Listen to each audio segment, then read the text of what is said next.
네, 반갑습니다. 오늘은 이제 38쪽이고요. 불이송 진속불이 부분입니다. 법사 설법 극호 심중분리 번뇌 이랬어요. 법사는 이제 법을 설하는 사람, 법을 설하는 스승이죠. 법사는 설법을 매우 잘하지만 마음속 번뇌는 여의지 못하며 입으로 문자를 말하여 남을 교화하지만 오히려 그들의 생로병사만 더욱 증가시킨다. 이렇게 얘기를 했어요.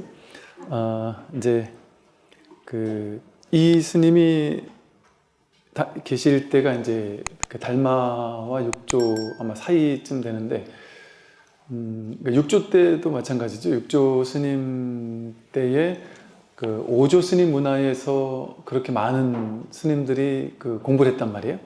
공부를 했고, 또 오조 스님 문화에 특히나 신수 스님이라고 이제 말 그대로 법사죠. 이제 강사 스님, 교수사라고 해서 법을 설하는, 그러니까 오조 스님을 대신해서 수많은 스님들에게 오조 스님이 전부 다 불법을 가르칠 수 없으니까 이제 가장 그래도 유능하신 스님을 모셔가지고 이제 강의를 하도록 시키는 거예요. 그래서 오조 스님을 대신해서 오조 스님을 대신해서 이제 신수 스님이 수많은 제자들에게 강의를 했단 말이에요. 그래서 불교에 대해서 가르치고 또 선에 대해서 가르치고, 그래서 그걸 이제 교수사라고 불러요. 그래서 가르치는 것을 전담하시는 스님들, 혹은 이제 법을 설하는 스님이라고 해서 이제 법사라고도 부른단 말이죠.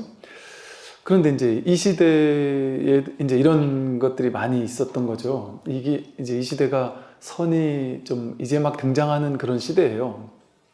근데 이 중국 불교는 이제 우리가 종파불교라고, 이제 중국 불교의 특징을 말할 때 종파불교 이렇게 얘기를 하거든요. 그래서 수많은 종파들이 이렇게 막 난립하던 그런 때였는데, 이 선종이라는 종파 빼고 나머지 종파들은 전부 다 뭐 제일 유명했던 게 이제 뭐 화엄종, 또 뭐 법화종, 천태종이죠. 법화종. 그러니까 화엄종은 화엄경을 선양하는 종교고요. 가르침이고, 법화종은 이제 천태종은 이제 법화경을 선양하는 거죠. 그러다가 이제 나중에 가서 좀 이제 아주 이렇게 이제 경전들, 이렇게 뭐 반야부 뭐 이렇게 다양한 불교 경전들을 가지고 종파불교가 형성이 됐었거든요.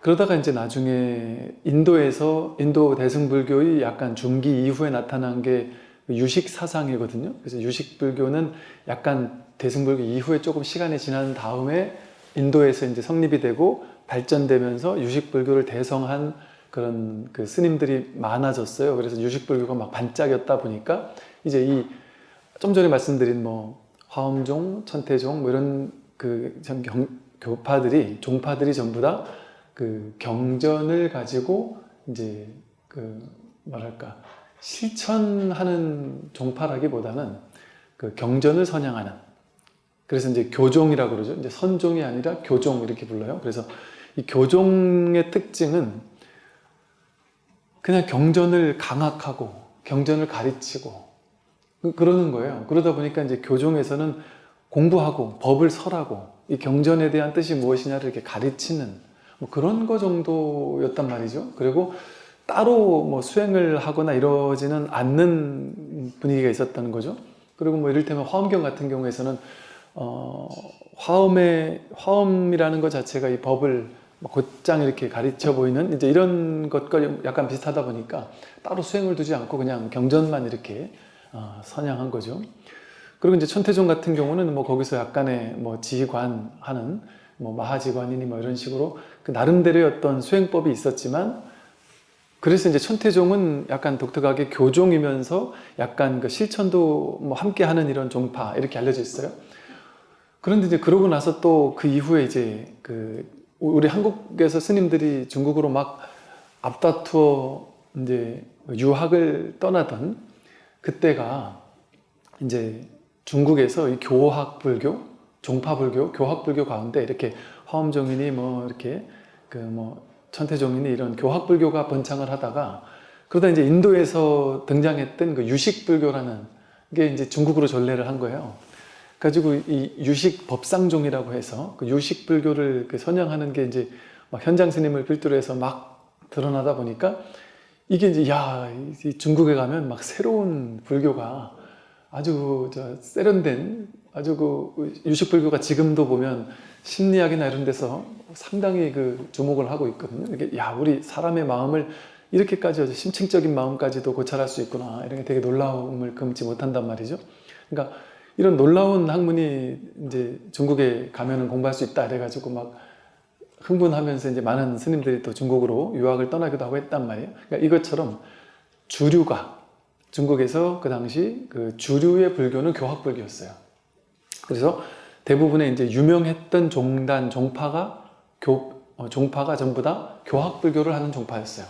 그러다 보니까 그런 종파에서 불교는 뭐였냐면 그냥 공부하는 거예요. 경전 공부하는 게 불교였어요.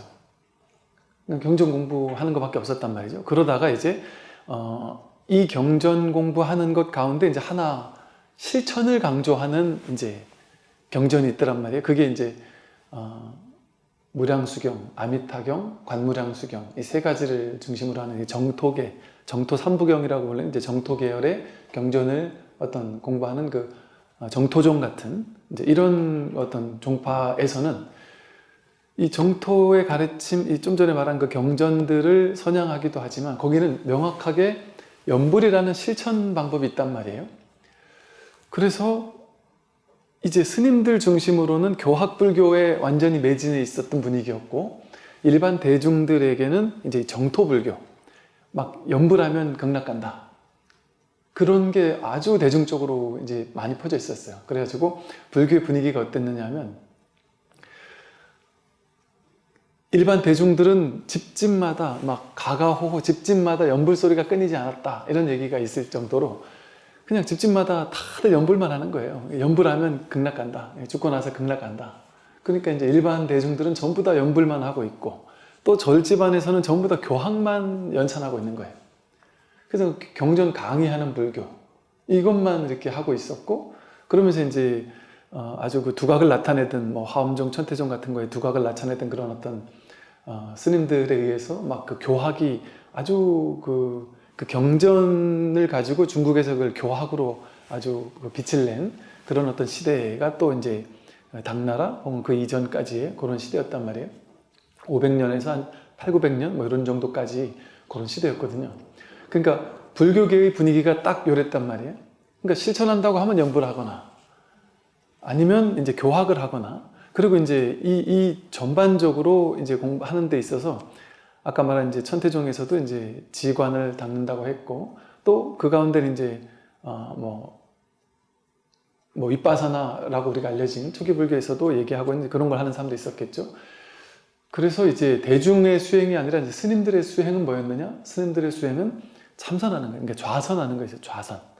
앉아가지고 그냥 이렇게 마음을 관찰하고 하는 이제 좌선 수행을 하는 게 많았단 말이죠.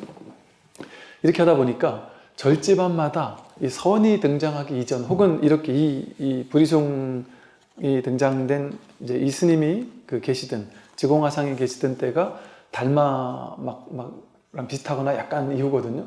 그러다 보니까 그때만 해도 선이 초기였어서 선이 뭔지를 잘 몰랐단 말이에요.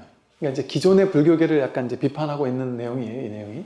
그래서 기존의 불교에서는 종파마다, 수많은 종파마다 이 당시가 이제 인도에서 중국으로 우후죽순으로 이 경전, 저 경전이 막 번역되다가, 그래서 한 300년에서 한 500년, 600년까지 번역불교 시대였어요. 그래서 막 번역이 되었었고, 이제 막 들어서면서 번역이 다 됐으니까 번역된 것을 토대로 이제 이것을 연구하는, 이거의 속뜻이 무엇이냐를 연구하는 불교였던 거죠.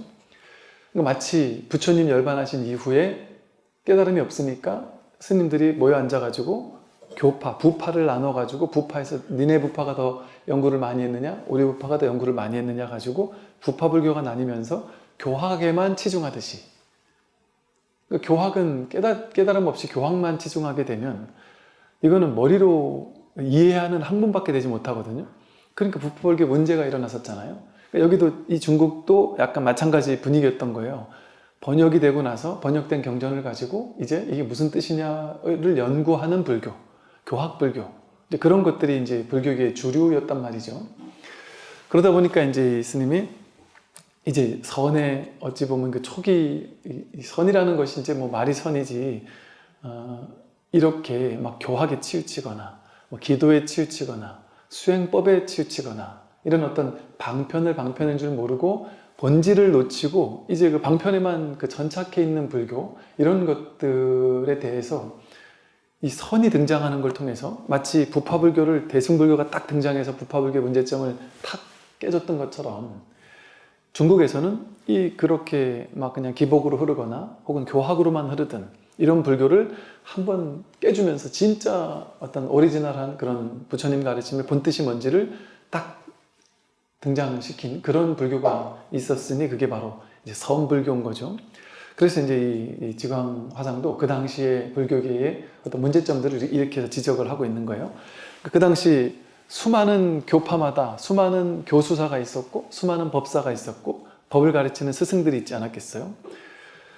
그런데 그런 사람들은 연구를 많이 했으니까 평생토록 그 경전만 파고들면서 연구했을 거 아니에요? 그러니까 그런 사람들은 지금도 사실은 마찬가지죠. 수없이 많은 사람들이 불교 경전을 가르치잖아요. 그리고 또 뭐 나름대로의 또 뭐 교수님들도 불교를 연구해서 가르치기도 하고 저마다의 전공 분야의 어떤 경전들을 연구해서 가르치기도 하고 또 많이 가르치다 보면 이제 술술술술 그 뭐 얼마나 잘 가르치겠어요. 그리고 또 얼마나 이제 사람들이 이해할 수 있게. 저희가 어릴 때만 해도 이런 게 많았죠. 그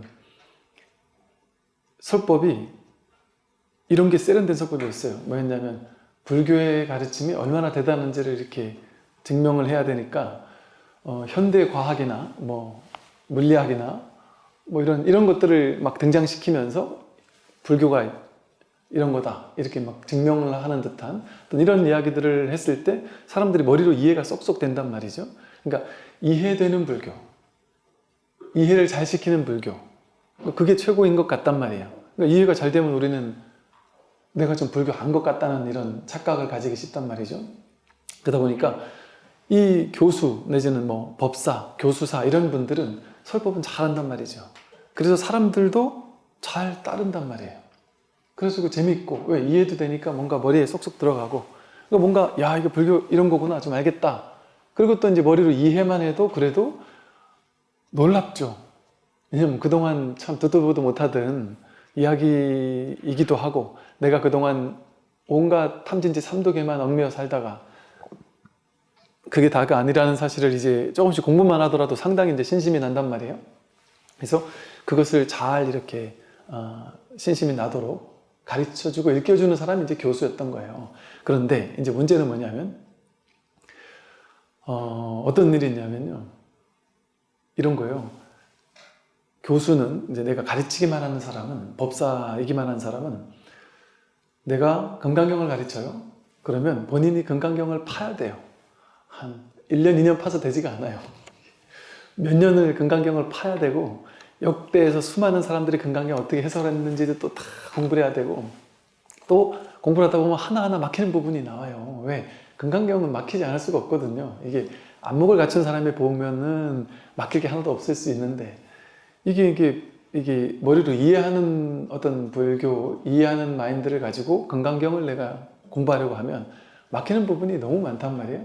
그러면 그 막히는 부분마다 내가 어떻게 하면 이 부분을 머리로 이해해서 설명할 수 있지? 이걸 연구를 해야 돼요.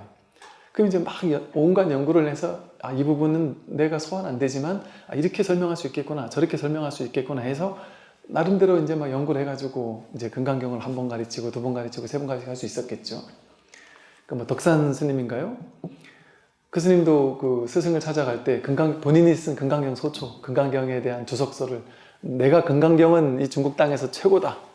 내가 금강경을 내가 몇 년 판 게 아니다. 막 어마어마하게 팠고 수없이 많은 스님들에게 금강경을 가르쳤기 때문에 금강경에 대해서 나를 뛰어넘은 사람이 없다.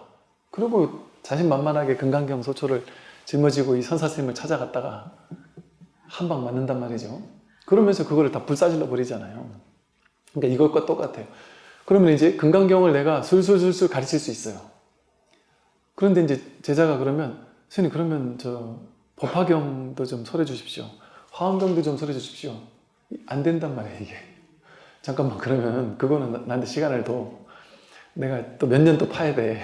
그래서 법화경을 또 몇 년 파야 되고 연구해야 되고, 화엄경도 또 몇 년 파야 되고, 유식불교도 또 몇 년 파야 되고, 니까야 함경도 또 몇 년 파야 되고.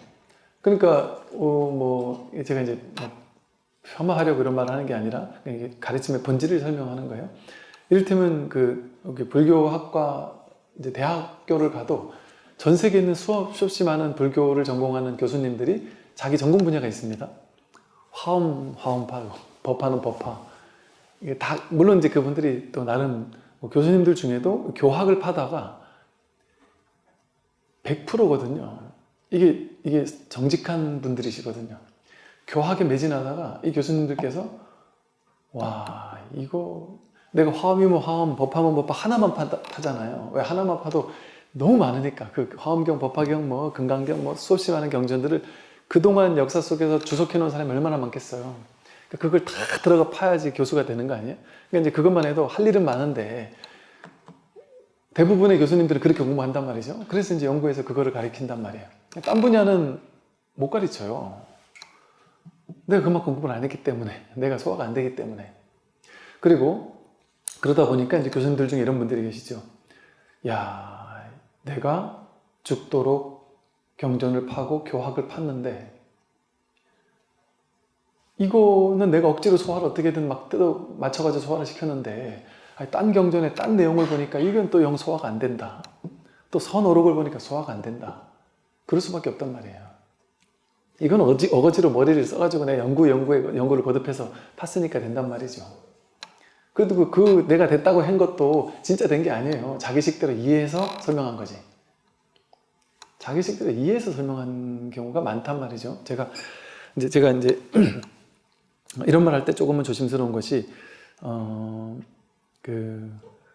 이거를 이제 누구를 뭐 비판하거나 이러려고 하는 게 아니에요. 불교의 핵심이 뭔지에 대해서 모두가 이제 알아야 되기 때문에 하는 거예요. 그래서 실제로 교수님들 중에도 하나의 걸 파다가 야, 이거는 자기가 알거든요. 이건 머리로 이해하는 거지. 이건 내가 체득한 게 아니다. 딴 거 보면 또 막히고 또 막히고 또 막힐 수밖에 없거든요. 그런 걸 보면서 아, 불교는 이렇게 하는 게 아니구나 라는 걸 스스로 깨닫고는 이제 진짜 공부를 하는 분들이 계신단 말이에요. 진짜 중도 수행을 하시는 분들이 계셔요. 그러니까 그렇게 해서 안목이 밝아진 분들은 교수로 시작했지만 이제 그야말로 이 벽을 넘어선 안목을 탁 확보하신 분들이죠. 놀라운 점은 이제 그러니까 여러분도 딱 대충 이제 공부 좀 하신 분들 아실 거예요. 신기한 점은 그렇게 공부를 10년, 20년, 30년이 아니라 50년을 불교학 교수를 했어도 이게 그래서 세계적인 명성을 얻었어도 뭐 외국에 있는 교수들도 마찬가지 세계적 명성을 얻었어도 이게 쉽게 말해 안목을 탁 밝히고 나면 딱 보면 안단 말이죠. 이런 측면이 있어요. 보면은 이게 머리로 썼구나. 이게 머리로 연구한 학자구나.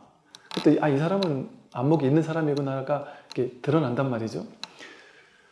안목 있는 사람은 그거가 아니라 다른 그 어떤 경전이나 어록이나 무엇을 가지고 오더라도 자기 안목을 가지고 자기가 깨달은 바 그 마음을 확인한 그 마음을 가지고 뭐든지 그냥 주석을 할 수 있어요. 설법을 할 수 있고 이건 막 머리로 공부해가지고 가르치는 게 아니에요. 그냥 다 내가 깨달은 이 마음을 설하고 있는 게 그냥 너무 당연하니까 거기서 방편이 독특하게 이렇게 쓰고 있구나라는 어떤 그런 거 정도만 이렇게 알고 나면 그냥 뭐 다 같은 얘기를 하고 있단 말이에요. 어느 경전에서든. 그러니까 이게 다른 공부가 아닌 거예요. 다 똑같은 공부인 거예요. 근데 이것은 안목을 밝히지 않으면 알 수가 없어요. 그래서 신기하지 않나요? 그렇게 50년을 연구한 학자도 자기 분야밖에 모를 수 있는데 이제 깨닫고 안목을 밝힌 지 얼마 안 된 사람조차 개 중에는 뭐 얼마 안 돼가지고 그러긴 쉽진 않지만 그래도 자기 마음을 깨닫고 나면 신기하게 저 사람은 뭐 교수 생활을 몇십 년 한 게 아닌데도 불구하고 그냥 뭐 대소승 뭐 선 왔다 갔다 어디를 가더라도 막히지 않게 그냥 다 설하는 경우가 있단 말이에요. 그 대표적으로 육조 스님 같은 분이잖아요. 육조 해능 스님이 행자였단 말이에요. 행자. 문자를 몰라요. 글을 몰라서 나중에 스님들이 육조 스님한테 뭐 예를 들어 평생 열반경을 공부하고 연구하던 스님이 육조 스님이 얘기를 한마디 툭 던지는데 보니까 나보다 안목이 훨씬 뛰어난 것 같단 말이에요. 그래서 육조 스님한테 이걸 아느냐? 그랬더니 읽어봐라, 내가 풀어줄게. 나는 글자를 모르니까 이거 읽어본 적이 없어서 뭔 말인지 잘 모른다. 당신이 읽으면 내가 그 뭔지 풀어해줄 수 있다. 그러니까 지금 듣는 거 아니에요, 쉽게 말하면. 그럼 지금 이렇게 쭉 읽어주니까 그건 이런 뜻이다, 그건 저런 뜻이다, 바로바로 얘기를 해준단 말이죠. 그래서 육조단경을 우리가 스님이 쓴 책은 경이라고 안 붙이잖아요. 근데 육조 스님이 쓴 책을 경이라고 이름을 붙였단 말이에요. 그거 왜 그렇겠어요? 육조 스님은 이 교학을 공부한 사람이 아니에요. 그리고 정식 스님도 아니었어요. 행자가 그냥 자기 마음 밝히고 나서 숨어서 한 10몇 년을 살았어요. 산에 가서 숨어서.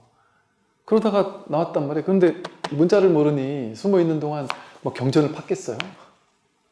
그거 못했단 말이에요. 그냥 자기 마음을 들여다보고 있었던 거예요. 그냥 자기 깨달은 그 마음에, 깨달은 의지에서 고임을 하면서 시간을 보냈던 거죠. 그러고 나와서 이 설한 가르침이 이제 모아서 육조단경이 됐잖아요. 그 육조단경은 보면 격식이 없어요. 말 그대로 파격이에요. 격식을 깨뜨린단 말이죠. 전부 다 자기 식대로 해석을 해버려요. 그러니까 이게 교학자들이 보았을 때는 정말 미친 짓인 것처럼 보일 수 있어요. 왜냐면 교학자가 보면 불법승 삼보 이러면 부처님은 2500년 전에 부처님이 있고 부처님 중에는 뭐 법신보신 하신이 있고 이렇게 교학적으로 설명을 하잖아요. 법은 뭐 어떤 뭐 대소승의 경전이 있고 승은 어떤 것이고 뭐 이렇게 설할 거 아니겠어요? 또 사홍서호는 뭔지, 개정의 사막은 뭔지 교리에서 배운 대로 하나하나 설명하지 않겠어요? 그런데 선불교는 그렇게 하지 않아요. 육조 스님이 했던 것처럼 이걸 관심석이라고 불러요. 이런 방식으로 경전을 해석하는 방식을 관심석, 즉 마음을 관한 사람이, 마음을 깨달은 사람이 자기 마음을 보고 경전을 해석한단 말이죠. 그러니까 그렇게 하는 경전 해석은 일반적인 교학자들이 하는 경전 해석과는 완전히 달라요. 완전히 달라요. 그러니까 이게 잘 모르는 교학자들은 선사 스님들이 경전을 자기 멋대로 해석하거든요.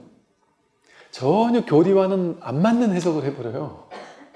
제가 요즘에 그 돈입도 의문론 하는 것도 보면은 그냥 자기 멋대로 해석하는 거예요. 그냥 옛날 어디 경전에 이게 나왔고 격경계엔 저런 얘기가 나왔고 이런 식으로 이해하고 저런 식으로 이해하던 것과는 상관없어요. 자기의 관심석으로 설하기 때문에. 그러니까 뭘 이렇게 뭐 주석서를 볼 필요가 없는 거예요. 자기 마음 가지고 해석을 하고 있으니까. 근데 그게 교학적 입장에서 보면 말도 안 되는 소리 같이 보인단 말이에요. 왜? 저 사람 교리도 안 해, 공부도 안 했네. 어떻게 저렇게 뭐 말도 안 되는 소리를 하지? 싶단 말이에요. 근데 그게 전부 다 이 하나를 가리키는, 이거는 안목을 갖춘 사람만이 이거를 알 수 있다, 알 수 있는 소식이란 말이죠. 그래서 이 교학을 아무리 공부하는 것이 자기 마음 하나 밝히는 것과 비교할 수가 없어요. 그래서 이 마음을 밝히면 육조 스님처럼 어떤 경전이라도 와서 읽어주면 거기에 대해서 자기가 주해를 할 수 있단 말이죠. 자기 마음, 자기 깨달은 이 안목을 가지고 그 무엇도 설에 맞출 수 있단 말이에요. 근데 이걸 머리로만 공부를 한 사람은 마음속에 번뇌를 없애지 못한단 말이에요. 진짜 내가 깨어나지 못한단 말이죠. 그러면은 그냥 이거는 아무리 공부를 많이 했어도 참 안타까운 일인 거예요. 그래서 이 공부가 되게 신기한 공부예요. 이런 공부 어디 있나요, 세상에? 모든 세상 공부는 전부 다 공부한 만큼 실력이 올라가잖아요. 아니, 하버드 나와가지고 하버드 대학에서 자기 전공 분야를 50년 연구했어요. 그 사람 따라갈 사람 있어요? 없죠. 그런데 하버드대에서 50년 동안 마음만 연구한 심리학 학자보다 깨달은 스님이 훨씬 더 뛰어나다니까요. 그러니까 우리 요즘에 마음 챙김 명상이니 뭐 이런 명상 같은 게 세계적으로 갑자기 인기 얻은 이유가 뭔지 아세요? 불교의 엄청난 깨달음이 그동안 뭐 윗바사나 뭐 저거 해가지고 불교에 아무리 스님들이 막 그냥 가서 설법을 해도 안 먹혔어요. 전혀 안 먹혔어요. 세계적으로 안 먹혔는데, 예를 들어 하버드의 뭐 정 카바진 박사나 또 누구죠? 그 있어요. 그 필두로 그 몇 사람 이렇게 유명한 교수들이 있어요. 하버드 교수들. 그 두세 사람이 틱나탄 스님하고 달라이라마 스님의 법문을 듣고는, 또 숭산 스님의 법문을 듣고는 듣도 보도 못하던 이야기인 거예요. 내가 이렇게까지 마음에 대해서 진짜 세계 최고의 교수인데 저 양반들은 나만큼 공부한 사람이 아니잖아요. 근데도 불구하고 이 부처님 가르침을 설명하는 것이 놀라운 거예요. 그분들이 어느 정도 안목이 있었는지 모르겠지만 그 교학자 입장에서도 놀라운 거죠.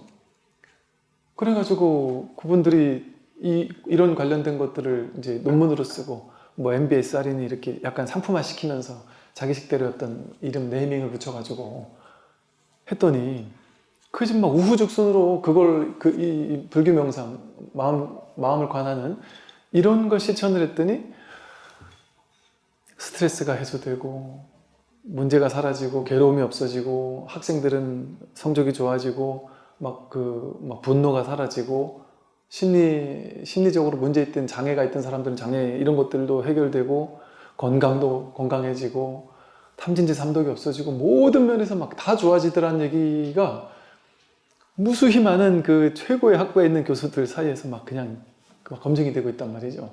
근데 그 검증이 얼마나 웃긴 건지 아세요? 아무것도 모르는 사람들 데려다 놓고 기초적인 명상 한 3주, 6주, 5주, 한 달, 두 달 시킨 거예요. 그랬는데도 그런 놀라운 효과가 검증이 됐단 말이에요. 근데 이 세상은 어떤 세상이냐면, 예를 들어 하버드대 교수들이 데이터로 검증했다. 이 명상을 했더니 6개월 후에 이렇게 바뀌었다. 뭐 고혈압이 없어졌고 뭐 분노가 이만큼 사라졌고 이런 식으로 데이터로 검증이 되잖아요. 그러면 이게 맞고 틀리고 상관없어요. 그게 일단 데이터로 나오면 그게 진리인 거예요. 요즘 현대에서는. 그러니까 그 논문들을 가지고 세계 100대 기업 안에 드는 세계 100대 기업 중에 명상 마음 챙김을 가지고 이 사내 회사원들 교육하고 여기 접목하지 않는 회사가 없다 그래요.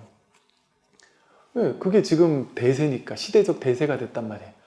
그러니까 심리학의 대세가 이 마음 챙김을 만나서 완전 뒤바뀌었다 그랬잖아요.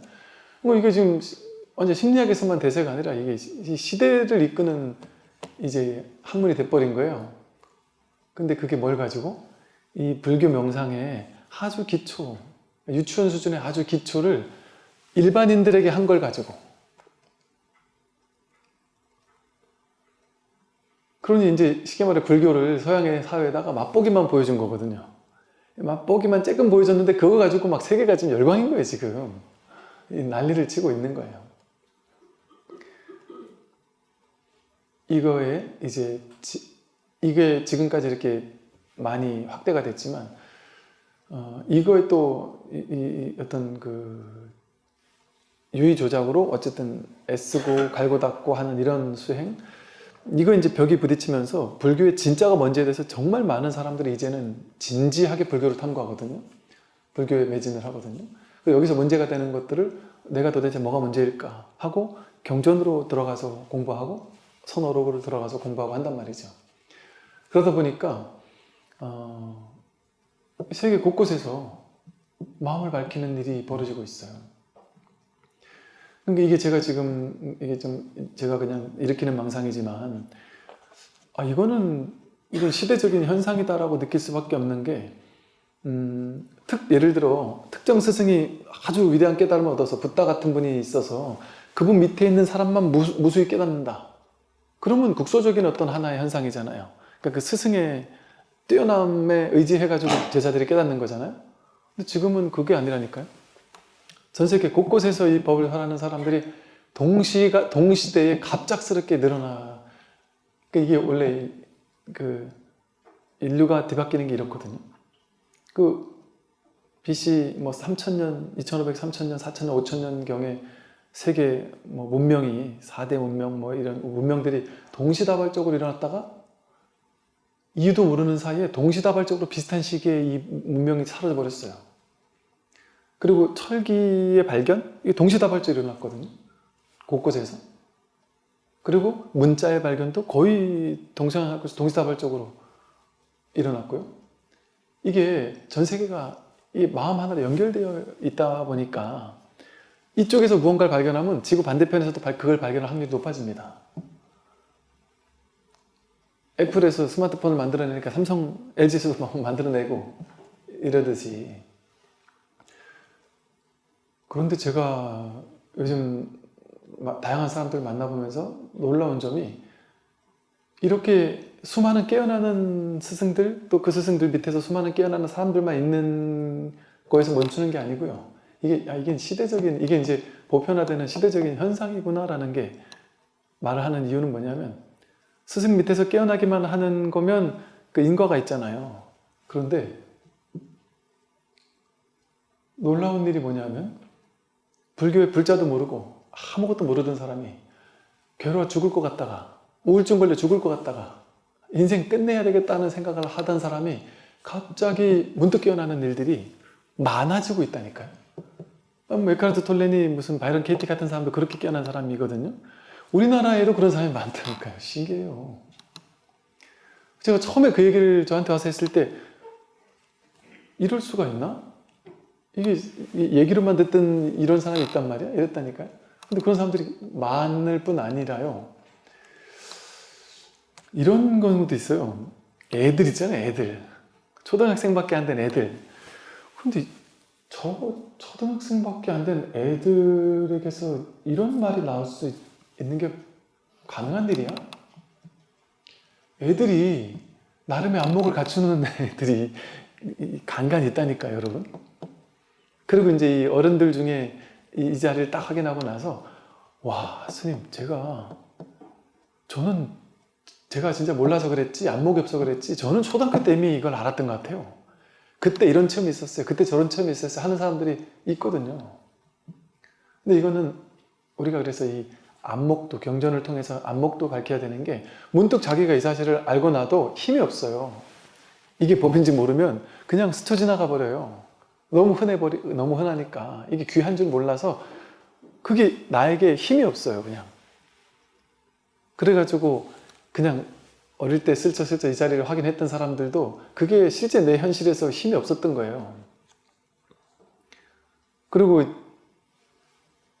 TV 드라마에서는 오디션 보러 친구 따라갔다가 그 친구가 주연으로 발탁되고 이런 경우가 있지만, 이 공부는 이 친구 따라왔다가 문득 이 자리를 확인할 수는 있어요.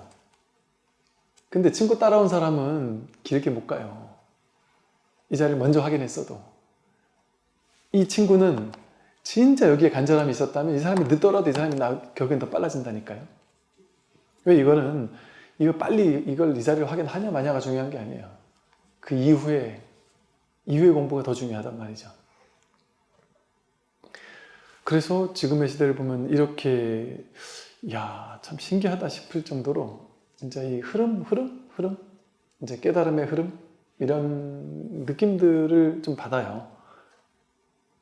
완전 열려 있어요, 사람들이. 완전 열려 있어요. 이게 폐쇄되지 않고 싹 열려 있어요. 마음을 활짝 열고 있어요. 종교적 벽 이런 것들이 별로 없어요. 내 괴로움 해결해 줄 거냐 말 거냐 이게 중요하지, 이게 불교냐 기독교냐 천주교냐 상관없단 말이에요. 이제 이게 뭐 인문학이라도 상관없고, 진짜 나를 괴로움을 소멸시켜 줄 것이냐, 나아가서 생사해탈하게 해줄 것이냐, 이게 제일 중요한 핵심인 거를 이제는 많은 사람들이 알고 있단 말이죠. 그래서 이제 여기서 이것을 보면서 과거에 이랬던 것을 우리도 지금, 우리 시대에 지금 이게 사실은 딱 필요한 얘기거든요. 그러니까 제가 이게 저도 이런 구절을 옛날에 읽으면서 제 스스로 되게 많이 찔렸어요. 내 얘기하는 것 같아가지고.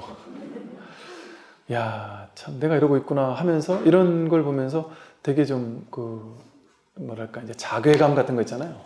스님들이 이런 게 많아요. 그리고 그게 스님들을 공부하게 만들어요. 왜냐면 옛날 스님들이 이렇게 딱 타박을 해놨거든요. 이렇게 공부하는 놈들은 제대로 공부해도 공부 제대로 한 게 아니다 하고, 아주 막 우리 가슴을 후벼파도록 막 힘들게 이렇게 한마디를 해놨단 말이에요. 제가 옛날에 정말 이걸 읽을 때 지금도 막 깔끔하게 제가 됐다는 얘기는 아니지만, 그리고 막 딴 분들이 잘못됐다 이런 얘기를 하는 게 아니에요. 저를 포함 우리 모두가 여기서 우리가 힌트를 얻고, 여기서 우리가 나는 이러지 말아야 되겠구나라는 어떤 자기를 이렇게 돌볼 수 있는, 돌아볼 수 있는 그런 계기가 되면 되는 거예요. 나도 이러고 공부하지 않았는지 우리가 자기에게 빗대어서 한번 볼 필요가 있어요. 그래서 법사는 설법은 매우 잘하지만 마음속 번뇌는 여의지 못해서 입으로 문자를 말하며 남을 교화하지만 오히려 그들의 생로병사만 더욱 증가시킬 수 있어요. 머리로만 알아가지고 아무리 얘기를 한들 그게 그 사람을 깨어나게 할 수 있느냐 말이에요. 그러니까 이게 약간 파격적으로, 이 선사 스님들은 그냥 완전 파격적으로 얘기를 해버려요. 그냥 이렇게까지 그냥 충격요법을 쓴단 말이에요. 야, 그건 오히려 중생의 생로병사만 더 증가시키는 거다. 이렇게 파격적으로 얘기를 해야 정신 차릴 거 아니겠어요. 오래 공부한 스님들은 한두 마디 들어가지고 정신 못 차린단 말이에요. 좀 가슴 후벼 팔 정도로 아픈 얘기를 해야 정신이 차린단 말이죠. 우리도 마찬가지예요. 여러분들도 다 법사 아니에요? 여러분 주변 사람들한테 불교 공부 조금 하고서 이제 내가 이제 안목 좀 있다고 옆에 사람한테 맨날 기도하는 사람한테 야, 너 언제 기복을 벗어날래? 야, 니 언제 그 수행 언제 벗어날래? 그 말빨로 딸리면 큰 소리도 내고, 내가 어떤 보살님이 그러더라고요. 스님, 제가 진짜 말로는 정말 스님을 넘어섭니다. 어떨 때 말이 막 될 때 보면은, 야, 내가 자기 도반들 앞에서 그냥 열강을 한대요. 그럼 도반들이 와 하면서 쳐다본대요. 그럴 수 있다니까요. 우리도 우리에게 하는 말일 수도 있어요. 진심과 망심은 본래 둘이 아닌데 범부는 망심을 버리고 도를 찾는다. 진심, 이 진짜 참마음, 이 참마음과 망령된 마음, 분별심, 즉 무분별심과 분별심, 이게 둘이 아니에요. 근데 범부는 이 망심을 버려야만 되는지 안단 말이에요. 망심을 버려야만 도를 찾는지 알아요. 망심을 버려야만, 분별심을 버려야만 무분별지가 드러나는 줄 알아요. 말은 어쩔 수 없이 분별심을 버려야 된다 이렇게 표현할 수밖에 없어요. 말을 그렇게 하는 거예요. 근데 그건 분별심을 버리는 게 아니에요. 그래서 어쩔 수 없이 하되 함이 없이 하는 거다. 분별을 버리되 분별을 버리는 거 없이 분별을 버리는 거다. 이런 식으로 설명을 할 수밖에 없는 거예요. 즉 분별을 버려야 한다고 하니까 이 말만 따라가면, 설명하는 어떤 이 법사들의, 교수들의 말만 따라가면, 이걸 말만 따라 이해하는 사람들은 어떻게 하겠어요? 불교는 분별을 없애면 깨닫는다는 거구나. 생각이 없으면 깨닫는다는 거구나. 전부 다 생각이니까. 그러면 이 말만 따라가는 사람은 어떻게 하겠어요? 앉아가지고 생각과 싸워요. 이 생각 없애려고. 생각해보세요. 여러분이 깨달았어요. 근데 생각이 없어요. 그럼 살 수 있을까, 하루라도? 집을 못 찾아간다니까요. 분별을 못하면. 아무것도 모르는 데고 갑자기 여러분 갓난아기 되고 싶으세요? 갓난아기처럼 이것도 모르고 저것도 모르고 옳은 것도 모르고 그런 것도 모르고 그런 바보가 되는 게 불교가 아니잖아요. 그 분별을 없애는 게 아니에요. 분별을 그대로 잘 써먹어요. 분별을 좋게도 써먹고 안 좋게도 써먹고, 이렇게도 써먹고 저렇게도 써먹고 다 내가 현실에서 써먹는단 말이에요. 그런데 써먹으면서도 분별에 속지는 않아요. 내가 써먹는다는 걸 잘 알고 있어요. 이게 분별이라는 걸 잘 알고 있고, 분별을 내가 인연따라 그냥 써먹고 있음을 알아요. 확연하게. 그래서 내가 분별의 주인이 돼서 분별을 써먹는 거지 분별에 끌려다니는 게 아니에요. 근데 우리는 분별에 끌려다니고 살죠. 한 생각 일어나면 그게 진짜인 줄 알고 거기 속잖아요. 누가 한마디 하면은 그 말이 진짜인 줄 알고 거기에 그냥 울고 웃고, 누가 나한테 못났다 그러면 내가 진짜 못난 것 같아서 괴로워 죽겠잖아요. 그게 말이라는 분별에 속는 거 아니에요? 끌려다니는 거 아니겠어요? 또 머릿속에서 분별이 일어난단 말이에요. 남들과 비교가 분별이잖아요. 분별이 하나 일어나면 갑자기 우울해져요, 세상이. 내가 못난 것 같고. 근데 사실은 이 분별만 없으면 공부 끝이죠. 여러분이 뭐가 생사를 해탈하는 거냐? 지금 생각으로 죽음을 만들어 놓고 내가 죽는다 이렇게 생각해 놓고 한 번도 안 죽어 놓고 한 번도 보지도 않고 경험도 안 해 놓고 내가 이게 나야 이렇게 해 놓고 나는 죽어 이렇게 해 놓고 죽음일 땐 난 괴로울 거야 이렇게 한단 말이에요. 이게 제일 큰 괴로움이 죽음이니까 죽음만 놓고 본다면 그럼 보세요. 죽음이라는 생각 때문에 괴롭잖아요. 근데 그게 생각인지 분별인지를 안다면 죽음에서 노연할 수 있겠죠? 실제로 깨닫지 않아도 깨달음이 필요한 게 깨달음이라는 게 그냥 방편의 말이에요. 그냥 이 분별인지를 아는 게 해탈이지 해탈이라는 게 따로 없습니다. 그러니까 깨닫지 않은 사람도 당신 6개월 후면 죽습니다. 시험 봅니다. 이렇게 하면 처음엔 분노하다가도 나중에 한두 달 지나서 그 죽음을 완전히 받아들이면서 완전히 평화로워진 사람이 있다 그러죠. 그 실제 그런 사람들이 나중에는 이렇게 죽게 된 게 나에게는 정말 너무 큰 축복이다. 이렇게 얘기를 한다 그래요.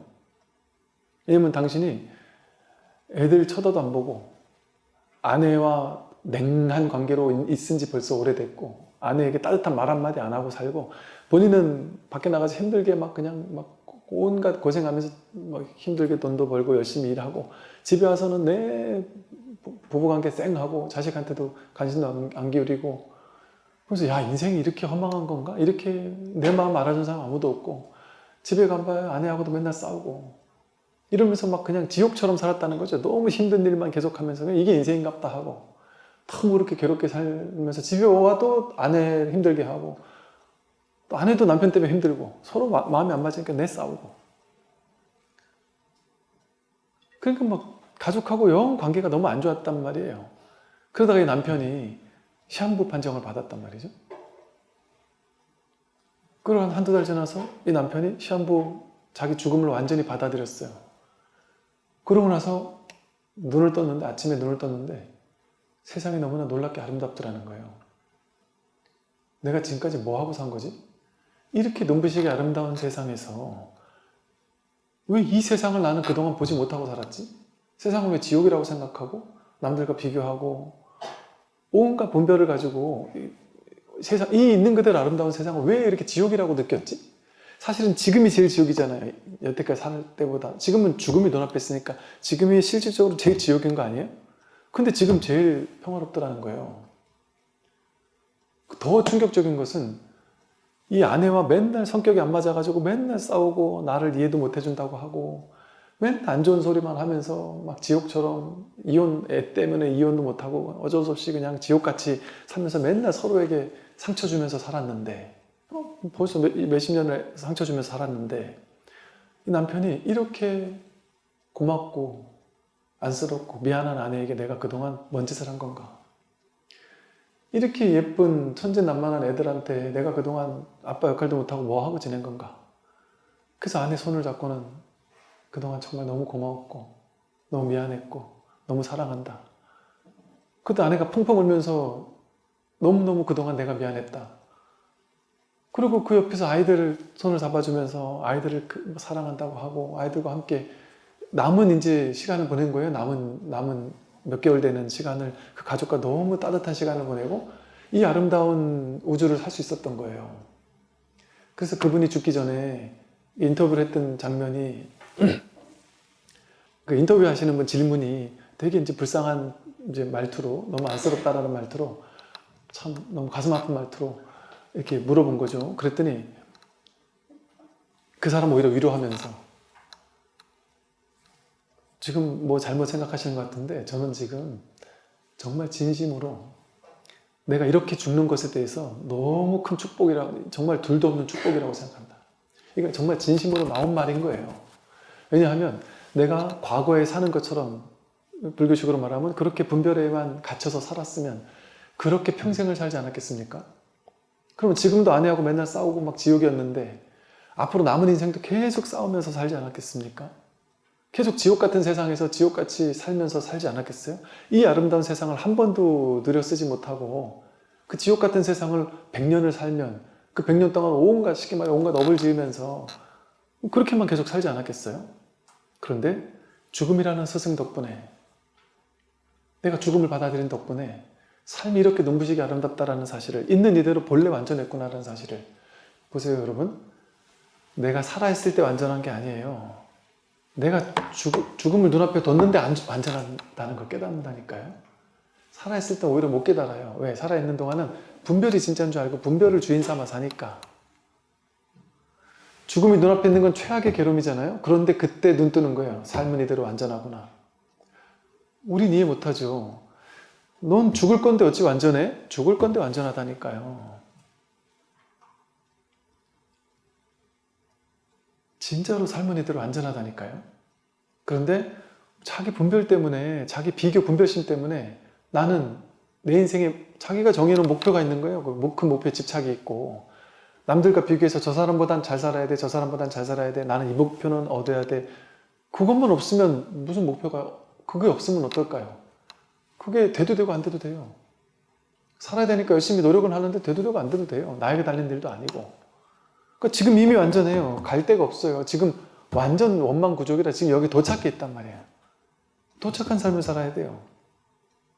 그러니까 추구심이 없어요. 도착해 있어요. 그런데 도착했다고 해서 아무것도 안 하느냐? 도착해 있지만 최선을 다해야 무엇이든 노래하듯이 집착 없이, 결과에 대한 두려움 없이, 욕망 없이, 욕심 없이, 탐진치 삼독 없이 주어진 삶을, 이 눈부시게 아름다운 삶을 충분히 느끼고 누리고 만끽하면서 살게 돼요.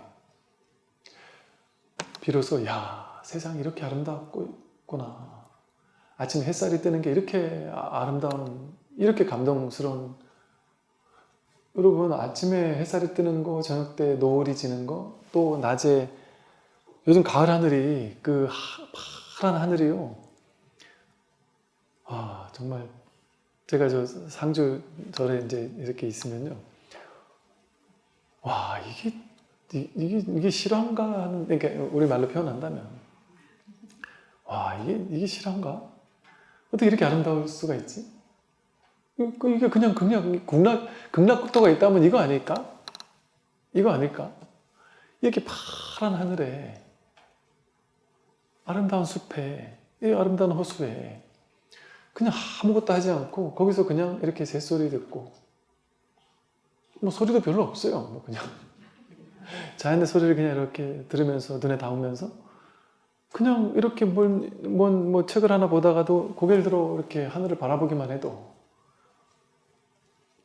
눈부시게 아름다운 삶이 우리 앞에 늘 이렇게 있어 왔던 거예요. 근데 우리는 눈앞에 있는 그대로의 완전한 삶을 담지 못하고 자기 생각으로 그려놓은, 분별로 그려놓은 마음속에 내 그림, 인생은 이런 거야 라는 자기 그림 있잖아요. 나는 지금 이걸 해야 돼. 나는 지금 저걸 해야 돼. 성공해야 돼. 뭐 이런, 나는 당장 시급하게 막 한 달 안에 끝내야 되는 엄청 중차대한 일이 있으면 뭐가 눈에 보이겠어요? 아무것도 안 보이지. 아무것도 안 보이지 않겠어요? 그것과 똑같단 말이죠. 아무것도 안 보여요. 자기 생각하는 그거밖에 안 보이는 거예요. 그거밖에. 아무리 눈앞에 아름다운 게 있어도 그건 아름다운 게 아니에요. 그러니까 분별을 가지고 살다 보니까 이렇게 있는 그대로 아무 문제 없는 삶을 자기가 자기 생각, 자기 분별을 가지고 온갖 문제를 만들어 놨어요. 그러니까 누가 만들었냐? 100% 내가 만들었단 말이에요. 100% 자기가 자기 생각을 가지고, 자기 분별을 가지고. 그러니까 뭐로부터 해탈이에요? 자기 생각으로부터 해탈이에요. 자기 분별로부터 해탈이고. 그러면 뭐가 드러날까요? 지금 있는 거 이외에 다른 게 드러나지 않아요. 지금 본래 있던 게 드러나요. 근데 본래 있던 거를 내가 깨끗한 거울을 오염시켜가지고 오염된 부분만 우린 보고 살았단 말이에요. 근데 오염되지 않은, 내 생각으로 오염시키지 않은 본래의 바탕이 드러난단 말이에요. 그냥 환히 비추는, 밝게 비추는, 있는 그대로 이렇게 비추는, 그러니까 그 비추는 성품 때문에 이게 광명이라는 표현을 쓴단 말이에요. 그게 지혜지 다른 게 지혜가 아니에요. 근데 지혜란 이름을 붙일 필요가 뭐가 있어요? 그냥 분별하지 않았을 뿐이지. 그러면 이제 어떻게 사느냐? 놀라운 부처로 내가 부처로 변신할까요? 우리가 부처로 변신하는 일은 없어요. 자기예요. 거지가 깨달으면 거지 부처예요. 농부가 깨달으면 농부 부처고, 주부가 깨달으면 주부 부처고, 자기 재산도 그대로일 거고요, 외모도 그대로일 거고요, 건강이 조금 나아질 수는 있을 거예요. 왜냐면 우리 생각을 가지고 자꾸 스트레스를 받으면서 자기가 생각으로 만드는 문제가 많으니까, 병이 많으니까 그 생각으로 만드는, 마음으로 만드는 병들이 서서히 나아지겠죠. 그러니까 이게 어찌 보면 부수적 효과인 거죠. 그러니까 문제가 그대로 있는데 그게 문제가 아닌 거예요, 이제. 이게 여러분 이것과 비슷해요. 이게 되게 단순한 비유긴 한데 이게 되게 중요한 비유거든요. 예를 들어 내가 학생이 있어요. 부모님이 있어요. 부모님과 학생이 같이, 여러분과 여러분 자녀가 같이, 야, 너는 뭐 최소한 인서울 이상은 해야 돼, 대학교를. 아니면 너 최소한 스카이나 서성한이나 중경외신은 가야 돼. 예를 들어 이런 식으로 딱 내가 넌 이 정도는 가야 되라고 딱 정해놨어요. 그리고 이 정하는 거에 정해놓고 나서 여기 집착을 하게 되면, 그러니까 집착은 주로 왜 하겠어요? 내 혼자 정했으면 집착 별로 안 할 텐데, 왜 집착을 하겠어요? 야, 옆집에는 니보다 이만큼 잘하더라. 옛날에 쟤는 니보다 못했는데 지금 너보다 이만큼 잘하더라. 이걸 못하면은 딴 엄마들이 나를 무시하고 또 딴 사람들이 너를 무시하고 또 좋은데 취직 못하고 온갖 생각들, 비교 분별 때문에 오는 생각들로 인해서 야, 이 정도는 가야 돼. 아이들의 성적 계층이 부모들의 이거랄 계급이라면서요. 그러니까 누가 그러더라고요. 강원도 군인 가족, 강원도에서 이제 서울로 이사를 딱 왔대요. 근데 이제 이렇게 공부를 잘하는 사람들, 애들 그룹이 있더래요. 그러니까 처음에 그 엄마한테 전화해서, 우리 애도 좋아하는데 그거 좀 같이 껴달랬더니, 죄송하다면서 이렇게 정중하게 거절을 하더래요. 그래서 그냥 별 생각 없이 그런갑다 했대요. 나중에 보니까, 야, 그 그룹에 아무나 껴주질 않는 거예요. 기본 성적이나 뭐가 좀 돼야지 되나 보죠. 근데 이제 본인이 처음에는 시험을 못 봐가지고, 한 중간 이 정도밖에 못했나 봐요. 첫 시험에. 근데 이제 그 다음 시험에 워낙 시험을 잘 봐가지고 확 올라갔나 봐요. 그때 이제 먼저 전화가 오더래요. 들어오라고. 들어와 주십시오 하고. 그러면서 그 부사님 하는 얘기가, 야, 진짜 애들 성적이 권력이에요. 애들이 공부를 못하면 나도 힘을 못 써요. 이런 얘기를 하더란 말이죠. 그런 비교 분별심, 서로 간에 이런 비교 분별심, 그게 더 집착을 키우겠죠, 그죠? 그러니까 여기에 집착을 하게 되면 어때요? 내가 여기 집착 안 했을 때는 거기 가도 그만 해도 그만이잖아요. 나는 여기 반드시 가야 되라는 집착이 크면 클수록 여기 못 가면 괴롭겠죠. 그런데 이게 한 생각 차이 아닙니까? 그 분별이라는 게 한 생각 차이잖아요. 얘한테 아예 기대가 없었어요. 그냥 예를 들어, 야, 너 어느 대학 가도 상관없어. 대학 큰 상관없어. 네 알아서 해. 너 그냥 이 정도가 아니라 이 정도만 가도 괜찮아. 그렇게 마음의 집착의 수준을 낮출 수가 있잖아요. 그거 가는 게 중요해. 엄마들이 지가 안 끼워주면 맘대로 하라 그래. 나는 그 관심도 없어. 이럴 수 있잖아요. 그리고 그 사람들 사이에서 내가 계급 높게 인정받을 필요가 뭐가 있냐. 난 그런 거 신경 안 쓴다. 거기 끼는 거 자체도 나는 싫다. 그런 거 가지고 서로 판가름 가면 난 그런 룰에 들어가지 않겠다. 야, 별 재미없다. 나는 그런 거. 너희도 거기에 신경 쓰지 마라. 우리 쿨하게 살자. 너 그냥 열심히 하는 만큼 하고, 잘 되면 좋고, 안 되면 말고. 어느 대학 가도 좋다. 한 생각 차이잖아요. 한 생각으로 그걸 탁 내려놨다 쳐버란 말이에요. 그러면 조금 전까지 이거에 거의 목숨 걸다시피 스트레스 엄청 받으면서 인생에 정말 중요한 게 사람도 있겠죠. 그죠? 이게. 그러니까 여러분에게 좀, 예를 들면 남편 진급도 마찬가지잖아요. 이 진급에 죽도록 못 매는 사람이 있단 말이에요. 죽도록 너무 심각한 사람.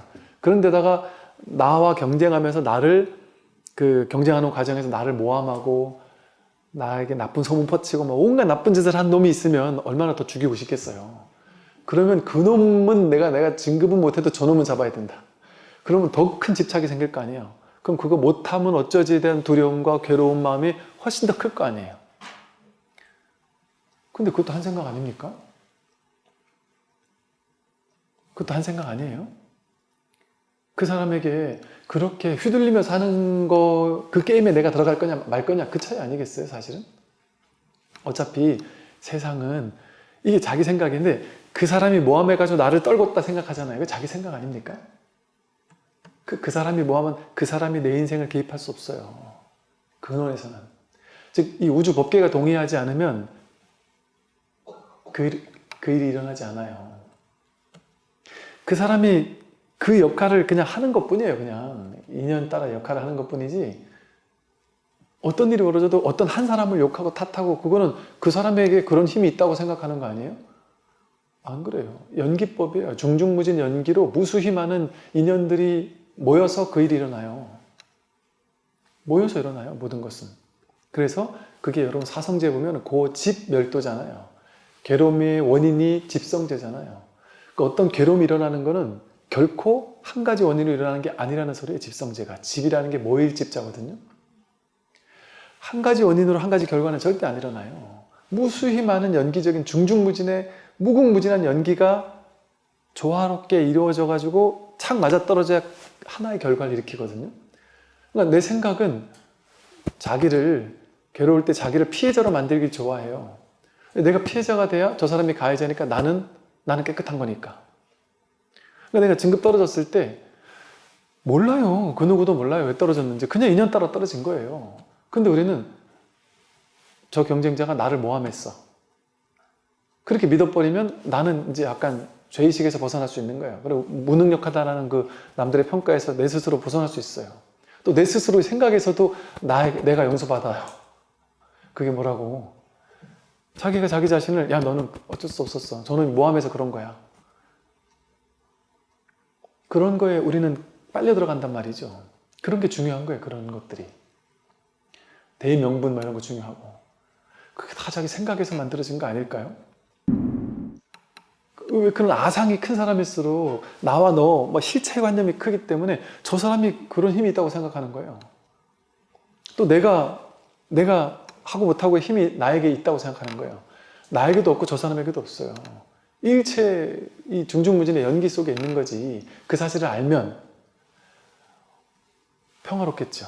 어떤 일이 일어나더라도 나는 그냥 최선을 다할 뿐 막 크게 신경 안 써요. 저 사람이 나를 모함하든 말든 뭔 일이 일어나든 말든 뭐 그 내가 어쩔 수 없는 거야. 세상에 내가 어쩔 수 없는 게 있어. 물론 내가 해명할 수 있으면 최선을 다해 해명을 하는 거죠. 할 수 있는 만큼 난 최선을 다해 하는 거야 언제나. 그러나 그게 먹힐지 안 먹힐지는 알 수 없어요. 그 해명이 안 먹힐 수도 있어요. 그럼 2년 따라 안 먹히는 거예요. 그러면 오케이. 부처님도 그러셨거든요. 부처님 모함 많이 당했거든요. 부처님 모함 당하고 나서 적극적으로 부처님 해명하셔야죠. 이랬더니 제자들이 그럴 필요 없다. 놔둔단 말이에요. 그럼 한 7, 8일 지나면 그냥 저절로 해결이 돼버렸어요. 부처님은 억지로 그걸 해명하려고 하지 않고 막 변명하려 하지 않고 오해받으면 오해받고 말았단 말이에요. 그냥.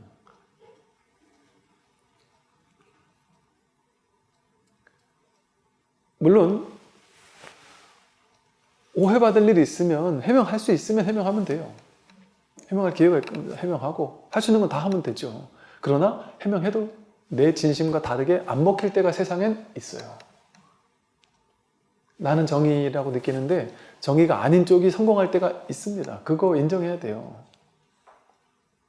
그리고 그게 그 세상이 더러운 세상이라서 정의가 통하지 않는 게 아니에요. 그냥 중생은 자기가 있다고 생각하니까 이게 진짜라고 생각하니까 이거를 위해 살 수밖에 없는 거예요. 그게 어리석음이에요. 그러니까 이 어리석음, 중생의 어리석음은 안쓰러움이에요. 그놈이 나쁜 놈인 게 아니라 안쓰러운 거예요. 중생들의 어리석음은. 그러니까 안쓰러운 중생들이 모여가지고 서로를 헐뜯고 해코지하고 서로를 막 그러면서 살고 있는 게 사실은 중생세간의 좀 안 좋은 모습들이잖아요. 왜냐하면 중생세간에 겉으로 봤을 때는 다 웃고 있지만 속으로는 썩소를 지는 사람도 있고 겉으로는 칭찬을 다 해주지만 속으로는 질투하는 사람도 있는 거예요. 원래가 그런 거잖아요. 세상은 살아보니까. 거기에 그러니까 저는 어느 순간 그거를 알겠던 거거든요. 정말 이런 세상 있잖아요. 지금 말씀드린 이런 세상. 이런 세상에 속을 필요가 없겠구나. 사람들이 너무 이런 세상에 많이 진짜라고 여기면서 속고 산단 말이죠. 남들이 나를 막 모함하고 막 정의가 통하지 않고 뭐 진리 옳은 게 통하지 않는 세상에 막 엄청난 분노를 하면서 엄청난 막 상대방을 막 헐뜯고 욕을 하고 막 분노하면서 그거 다 자기에게서 나온 한 생각이에요. 제가 이렇게 말한 거는 약자가 되어서 나를 공격한 사람에게 그냥 피해 받고 살아도 마음으로만 행복해라 이 말 아니에요. 전혀 그 말 아니에요. 할 수 있는 건 다 하라는 거예요. 다 하라는 거예요. 아니, 누가 잘못했는데 잘못한 사람이 승승장구 한다. 저건 아닌 것 같다. 내가 할 수 있는 만큼 내가 할 수 있으면 하면 된단 말이에요. 근데 그게 안 먹힐 수 있단 말이에요. 내가 할 수 있는 만큼 했는데도 안 될 수도 있어요. 그리고 또 내가 할 용기가 안 날 때도 있고 또 이거 해가지고 괜히 더 더 이상해지거나 더 심각해지거나 저 사람의 스타일에 내가 이거를 이렇게 했다가는 오히려 우리 주변에 있는 사람들이 더 큰 해코지를 당할 것 같아가지고 쉽게 말해서 똥이 더러워서 피하지 내가 이런 마음으로 그냥 안 할 수도 있단 말이에요. 사람에 따라. 그럼 그걸 안 했다고 해서 용기 없는 사람인 것도 아니에요. 인연을 알 수 없기 때문에. 할 수 있으면 하고 할 인연이 아니다 하면 안 할 수도 있어요. 그냥. 왜? 그걸 실체라고 여기면 막 거기에 울고 웃으면서 내 인생이 누구 때문에 막 짓밟혀졌다고 하고 누가 우리 인생을 짓밟을 수 있을까요? 이 세상에 내 인생을 짓밟는 사람은 아무도 없어요. 자기 자신밖에. 항상 자기 생각이 자기를 짓밟고 있지 타인이 나를 짓밟고 있지는 않아요. 사실은. 근데 이게 이제 안 와닿죠. 또 소화가 안 되죠. 또 믿고 싶지 않죠. 왜? 우리는 남 탓을 하고 싶거든요. 그러면 깔끔하게 문제가 해결되니까. 나는 나쁜 놈이 아니니까. 세상에 타인이 없어요. 남이 없어요. 다 자기 문제예요. 만법 유식이에요. 모든 것은 다 자기 분별심의 문제예요. 그러니까 그런 세상 속에서 살면서도 그 세상 속에 벗어나 있는 거예요. 그 세상을 어쩔 수 없이 살긴 살아야 되잖아요. 그러나 그 속에 있지만 벗어나 있는 거예요. 연꽃처럼. 진흙 속에 있지만 진흙에 물들진 않는 거예요. 진흙이 묻긴 묻어요. 진흙이 묻어요. 또르륵 흘러내리지. 물들진 않죠. 그러니까 이게 말은 쉽지만 현실은 안 되는 건 아는데 그래서 이거를 말로만 이해하면 이해가 안 되는 거예요. 진짜 일체가 분별이구나 한번 확 와닿아야 돼요. 그럼 내가 이렇게 허망하게 이리저리 휘둘리던 게 전부 다 이게 꿈과 같은 일이었구나. 그게 그냥 이렇게 와닿는단 말이죠. 그러면 저절로 이렇게 뭐랄까 심각함 없이 인생을 살게 되고 다시 돌아가서요. 이렇게 그래서 이 진심과 망심을 둘로 나누지 않고 막 망심을 버려서 도를 찾으려고 하지 않아요. 분별심을 버리서 도를 찾으려고 하지 않아요. 분별심의 뿌리를 확인하는 거지. 분별심의 뿌리가 공하다는 걸 확인하는 거죠. 분별을 그대로 써먹어요. 화낼 때 화내고 상대방이 잘못하면 잘못했다고 문제 제기도 하고 할 거 다 한단 말이에요. 그러나 거기 끄달려 들어가지가 않는 거죠. 사부대중이 구름처럼 모여 법문을 듣고 높은 법좌에 앉아 논함이 거침없으며 남쪽과 북쪽 여러 곳의 교단이 서로 쟁론하니 사부대중도 더불어 말을 따르고 좋아하기도 한다. 비록 입으로는 감노법문을 설하지만 마음속은 늘 메말라 있구나. 자기에게는 원래 한 푼도 없으면서 밤낮으로 남의 돈만 헤아리고 있구나. 사부대중이 이제 그 법을 설하는 사람, 이제 뭐 교수사 또는 강사, 법사 이런 사람 앞에 사부대중이 구름처럼 몰려들어서 그 법문을 듣죠. 그리고 그런 이제 구력이 오래되면 높은 법자에 앉아서 거침없이 설법을 하기도 해요. 그리고 남쪽과 북쪽, 이 말은 막 동서남북 곳곳에 중국과 전역에 곳곳에서 수많은 종파들, 그 종파에 소속된 수많은 사찰들이 서로 막 그냥 더불어서 네가 옳으냐 내가 옳으냐, 화엄경이 더 뛰어나냐 법화경이 더 뛰어나냐, 니네 종파가 옳으냐 우리 종파가 옳으냐, 서로 그 교수사들이 서로 자기 종파, 자기 교리가 옳다고 주장을 하고 옳다고 설하고, 그러면 우르르 또 신도님들은 여기 갔다가 저기 갔다가 하면서 우르르 몰려다니면서 스님들도 그렇고 다 이제 그러고 있었던 게 지금하고 너무 똑같지 않나요? 그때도 똑같이 이러고 살았던 거예요. 지금하고 똑같이. 그런데 이제 중요한 거는 그렇게 법을 설한다고 하는 그 법사들조차 입으로는 감로법을 설하고 있지만 마음속은 늘 메말라 있는 사람이 얼마나 많았겠어요. 깨달음이 없는 사람은 다 그럴 수밖에 없죠. 그러니 자기에게는 한 푼도 없죠. 지식만 있는 게, 지식은 분별이잖아요. 분별지잖아요. 이 지식이 아무리 많아도 그게 진짜가 없는 거잖아요. 진짜가. 알맹이가 빠져있는데 그 뭐 한 푼이라도 있는 거예요. 자기 재산은 하나도 없는 거죠.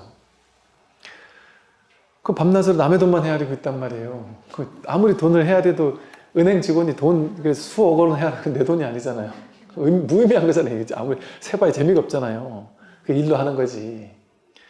그러니 자기에게 이 마음이 뭔지를 모르면서 마음이 뭐라고 적혀있는 경전을 아무리 많이 읽고 그걸 가지고 설명하고 한들 쥐가 자기 마음을 뭔지 모르고 경전에 나오는 남들이 설해놓은 그 마음에 대한 쭉정이를 갖다가 자기가 막 설명을 아무리 해준들 그 자기 거겠습니까?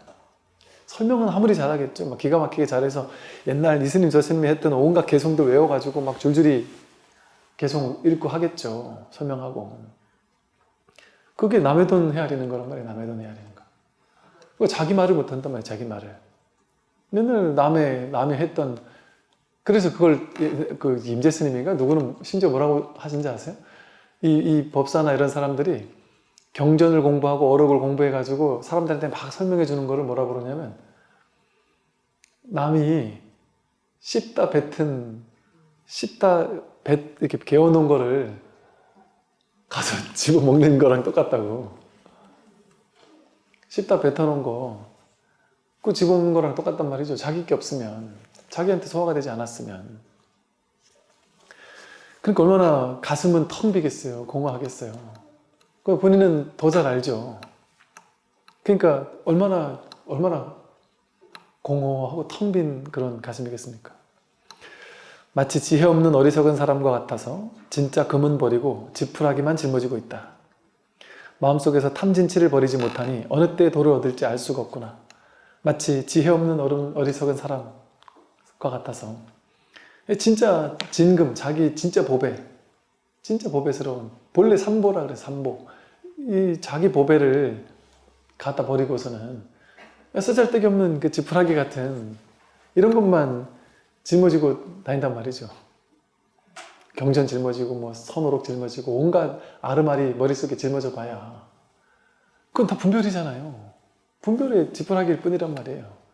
진짜 보배, 자기에게 본래 갖춰져 있던, 한 번도 훼손되지 않았던, 한 번도 오염되지 않았던, 단 한순간도 내가 이거 없이 살 수가 없는, 늘 목전에 활활발발하게 드러나 있는, 이거 아니고선 어떻게 우리가 말 한마디 할 수 있고 숨 한 번 쉴 수 있고 길을 걸을 수 있고 입을 뻥끗할 수 있어요? 설법을 잘하고 못하는 게 문제가 아니라 한마디를 드러내더라도 전부 다 이게 법을, 무슨 말을 하더라도 전부 다 법을 드러내는 건 줄 알아야 되는 거예요. 그러면 무슨 말을 해도 상관이 없어요. 그게 법에 기반해서 하는 말이면 무슨 말을 해도 상관이 없어요. 전부 다 한마디 한마디가 전부 다 법이니까. 법에서 나온 말이니까.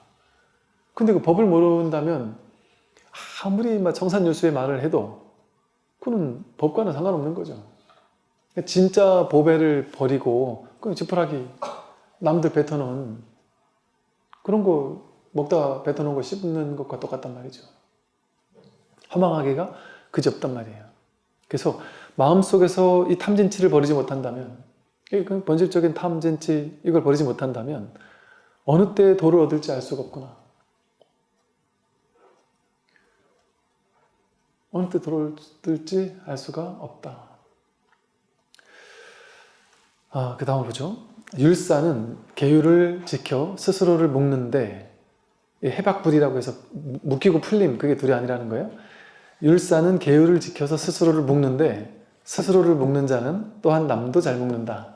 되게 웃기죠? 진짜 이래요. 자기를 잘 묶는 사람은 남도 잘 묶어요. 이게 되게 좀 율사 스님들 들으면, 이 문단 자체가 율사 스님들이 들으면 되게 기분 나쁜 소리, 되게 기분 나쁜 소리가 될 수 있어요. 이게 뭔 소리겠어요? 이게 본인이 계율에 대해서 너무 중차대하게 여기면서 애지중지하면서 계율 지키는 게 엄청난 중요한 일이 되어가지고 계율 속에 묶여 있단 말이에요. 자기가 자유롭지 못하고. 이게 왜 그러겠어요? 여러분, 자기 마음을 깨닫지 못하면 어딘가 의지해요. 사람은 어딘가 의지해요. 뭐 경전에 의지하든 뭐 자기가 내세운 법에 의지하든 뭔가 의지해요. 그럼 마음을 깨닫지 못하면 나 율사나 할까? 이게 스님들도 여러분들하고 똑같아요, 사실은. 제가 볼 자분들이 이제 뭐 진로 걱정하잖아요. 학생들 졸업하면 진로 걱정하잖아요. 어떤 스님이 저한테 그러더라고요. 와, 스님, 제가 이거 안 하려고 대학교 다니다가 진로 걱정하다 스트레스 받다가 이거 안 하려고 내가 출가했는데, 제 도반 중에는 그 기말고사 보다가 중간에 사라진 친구가 있거든요. 기말고사 공부하다가 네, 이거 못하겠다고 출가하라고 들어간 친구가 있어요. 내가 이거 안 하려고 출가를 했는데 강원 졸업할 때 되니까 이제 진로 고민을 하는 거예요. 이제 내가 대학원을 가야 되나, 아니면 내가 율사가 돼야 되나, 아니면 내가 뭐 선방을 가 선사가 돼야 되나, 뭘 해야 되나, 이제 아니면 어때 절에 가서 뭐 기도를 해야 되나, 아니면 뭐 소임을 살아야 되나, 막. 진로 걱정을 한단 말이에요. 누구나 다 먹고 사는 걱정을 해요. 또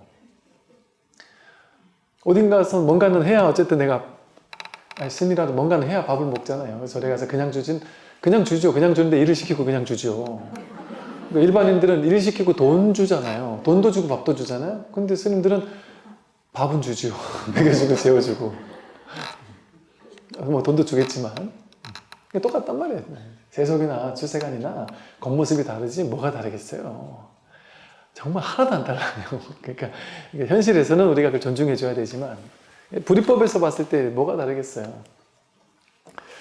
그런데 율사가, 내가 이제 딱 전공을 율사로 잡았어요. 계율로 잡았어요. 그럼 이제 내가 율사가 됐어요. 그럼 이제 이 사람은 평생토록 율사니까 계율을 지켜야 돼요. 철저하게. 그 얼마나 스트레스 받겠습니까? 고기 들어간 거 먹으면 안 되고 더욱더 철저하게.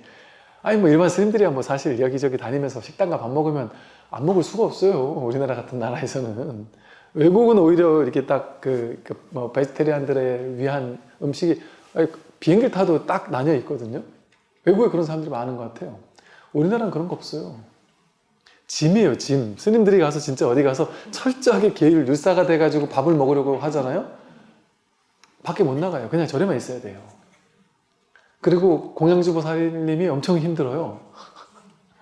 오신채 다 빼야 되고 뭐 빼야 되고 막 이렇게 해버리면 정말 힘들 수도 있죠. 뭐 그게 잘못됐다는 건 아니고 뭐 문화로서 뭐 받아들이는 거 그럴 수 있는데, 내가 마음을 깨닫고 나면 아마도 이 묶임에서 풀려날 거예요. 그러나 완전히 풀려났는데도 불구하고 나는 그냥 이게 자연스러워서 여기 그냥 계속 난 계율을 철저하게 지켜, 이럴 수 있죠. 그 사람은 이미 풀려난 사람인데 겉으로 묶인 것 같은 모습을 보일 뿐이지 마음으로 완전 자유로운 거예요. 풀려난 거예요. 그러니까 그런 율사가 돼야 되는 거죠. 그러니까 율사지만 율사에 사로잡히지 않은 율사인 거죠. 그러니까 겉으로 봤을 때는 철저히 지키는 것 같으나 자기 마음속에는 지킨다, 어긴다라는 말 그대로 이거죠. 해박불이에요. 풀렸고 묶이는 게 둘이 아닌 거예요. 완전 자유로운 거예요. 자유로운데 오래오래 나는 그냥 이러고 살았으니까 이게 계율 지키고 사는 게 너무 자연스럽고 편하니까 그러고 사는 걸 수 있겠죠.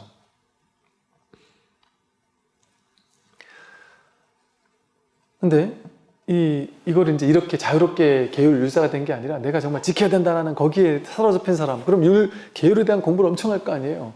그러면 2500년 동안 계율에 대한 책들이 얼마나 많겠어요. 그 사람들은 평생토록 율사니까, 율사가 내 전공이니까. 교수님들 중에도 계율 전공하는 학자 교수님이 계시는데 그분들은 수없이 많은 계율 관련된 책들을 막 환히 꿰고 있단 말이에요. 그러면 평생 그 연구만 하면서 그걸 실천하는 게 율사잖아요. 그러면 본인이 그 공부를 계속 하잖아요. 그럼 자기는 또 어때요? 거기 사로잡혀요. 그러면 제자들에게 뭐가 가르치겠어요? 계속 너 계율 어기면 안 된다. 계율 어기면 안 된다. 너 그거 계율 지킨 거 아니다. 그건 계율 어긴 거다. 그거 엄청 잘할 거 아니겠어요? 그러면 그분들의 법문을 듣고 나면 갑자기 죄의식도 막 생기고, 야, 나 이런 잘못됐고 저런 잘못됐는데 어쩌지? 이런단 말이에요. 그게 뭐겠어요? 자기 스스로를 묶는데 스스로를 잘 묶는 사람은 또한 남도 잘 묶는단 말이에요. 자기가 계율에 묶여 있으니까 타인들도 같이 묶어 놓으려래요. 같이 묶어 놓죠. 그 부처님이 열반하실 때 소속에는 버려도 좋다 이랬단 말이에요. 버려라 이랬어요. 소속에는 버려라. 근데 이제 뒤에 스님들이 모여가지고 야 스님이 부처님 말한 소소계를 뭘로 하지? 뭐가 소소계? 어디까지가 소소계지? 부처님 같은 어떤 그 법력과 카리스마 있는 어떤 또 이런 안목을 확고하게 갖춘 분들이 사실은 그렇게 많지 않았던 것 같아요. 제가 이제 사실 불교 역사를 봤을 때는 아란이라고는 하지만 우리가 생각하듯이 그래 부처님 밑에 있던 아란 몇백 명의 아란이 진짜 부처님 같은 분은 아니었던 것 같아요. 부처님도 실제로 경전에서 그렇게 말하고 있어요. 제일 열심히 많이 깨달았다는 사람이 크게 깨달았다는 사람이 대가섭. 유일하게 가섭존자만 대가섭. 좀 쉽게 말해 딴 스님들은 다 스님인데 가섭존자만 큰 스님 이 소리 붙였단 말이에요. 그러니까 가섭만 대가섭이거든요. 큰 스님이거든요. 근데 부처님이 가섭한테 가섭이 뭘 모르는 얘기를 할 때 야 애쓰지 마라. 유치원생 애기한테 얘기하듯이 너 그렇게 애쓴다고 안 된다. 너 이건 붓다가 아는 거지 너는 아직 알람 멀었다. 아주 애기 이렇게 다루듯이 하는 장면들이 꽤 나와요. 가섭존자가 부처님보다 훨씬 나이가 많거든요. 그런데도 애한테 얘기하듯이 한단 말이에요. 법에 있어서 부처님이 너무 독보적이었던 것 같아요. 부처님 경전 이런 걸 보면 또 부처님 열반 이후에 그 부파불교나 아라한들의 행적을 봤을 때 그렇게 부처님처럼 어떤 뭔가 법력과 힘과 이걸 모든 것을 다 갖춰가지고 이렇게 교단을 이끌고 이러는 스님들이 없었던 걸로 봐서도 사실 우리가 아라한이라는 걸 우리가 엄청난 환상을 가지고 있잖아요. 그렇게 어마어마한 환상적인 존재를 아라한이라고 한 게 아닌 것 같아요, 부처님이. 왜? 일주일 만에 부처님 법문해주고 일주일 만에 알아들었잖아요? 그럼 아라한이라고 했단 말이에요, 부처님이. 오비구 일주일 만에 아라한이라고 했잖아요. 60명의 비구들도 머지않아 바로 아라한이라고 했단 말이에요. 비유를 든다면 우리가 자기 성품 한번 하긴 하면 그게 끝이야. 그게 돈수야 사실은. 법의 입장에서 보면 돈수잖아요. 정확히 내가 그 당시 안 살아봐서 모르겠지만 그렇게 우리가 생각하는 것처럼 아라한이 부처님 같은 그런 게 아니었던 것 같아요. 보면 이처럼 이 공부에 대한 안목이 이렇게 확실하지 않으면 자기도 묻고 다 이게 묶어요. 그럼 보세요. 부처님이 우리는 이제 지금 계율은 스님들 고기 먹지 마. 제일 큰 게 그냥 고기 먹지 마라 이런 거잖아요.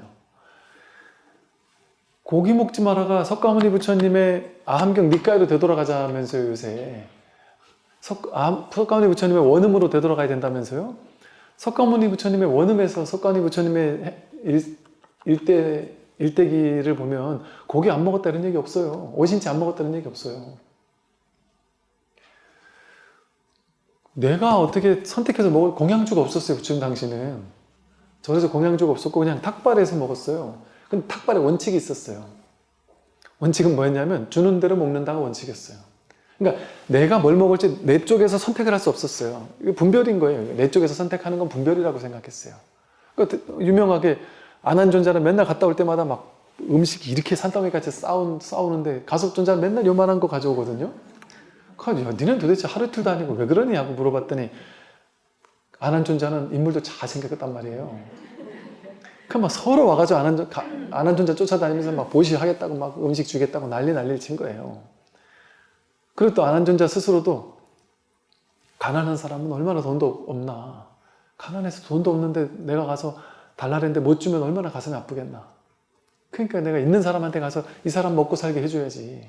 그래서 있는 집만 찾아갔고 가섭존자는 지금이 문제가 아니다. 얘네들 가난한 사람이 복을 안 줬으니까 가난하지 않겠나. 아라한에게 복을 짓게 해주면 얼마나 부자가 될 수 있겠나. 그래서 이제 가난한 집만 찾아다닌 거예요. 복 짓게 해주려고. 그러니까 가난한 집만 가니까 요만큼밖에 못 받으니까 가섭존자 맨날 그거 먹고 살았단 말이죠. 그걸 보고 부처님께서 가섭도 훌륭하고 안한도 훌륭하다. 왜? 행위의 의도가 나를 위한 게 아니라 중생을 위하는 마음이었기 때문에. 그래서 둘 다 훌륭하다. 그러나 분별이다. 그렇게 하지 마라. 지금부터는 한 집을 선정하면 그 집부터 바로 옆에서 7집만 가고 멈춰라. 많이 받든 적게 받든. 그렇게 얘기를 했단 말이에요. 그러니까 분별하지 말고 그냥 가서 7집 가고 주는 대로 받아 먹는 거예요. 주는 대로. 딱 주고 나서 주로 이게 우리가 보듯이 이렇게 카레 같은 거잖아요. 이렇게 카레 같은 거 이렇게 막 섞어서 인도는 하잖아요. 그럼 카레 이렇게 밥 받고 나서 부처님 제자들이 받자마자 고기 골라내고 파 골라내고 뭐 마늘 골라내고 막 이래고 먹었겠어요? 당연히 뭐 아니죠. 그 부처님도 열반하시기 전에 저 썩은 고기 뭐 음식 뭐 먹고 열반하셨다 이런 이게 있잖아요. 뭐 무슨 독버섯이라는 얘기도 있지만 그럴 수 있단 말이죠. 그러니까 그게 계율을 범한 게 아니었단 말이에요, 부처님 당시에. 근데 지금은 우리가 예를 들어 고기를 먹으면 뭐 다 계율 범한 것처럼 생각하잖아요. 근데 제가 이제 모 종단에 가니까 모 종단에 뭐 큰 행사를 한다 해서 오래스 전에 갔더니 그 종단에서는 고기를 너무 법당 낙성하는 날이었는데 고기를 이렇게 줄 뿐 아니라 뭐였더라? 뭐 하여간 되게 충격적인 막 음식을 줘서 이게 뭐죠? 했더니 우리는 전혀 상관없는데요? 우리 종단은 전혀 상관없는데 이래가지고 놀란 적이 있었거든요. 더 충격은요. 일본의 어떤 큰 교단, 정단에서 이제 초청을 해가지고 우리 한국 스님들이 갔어요.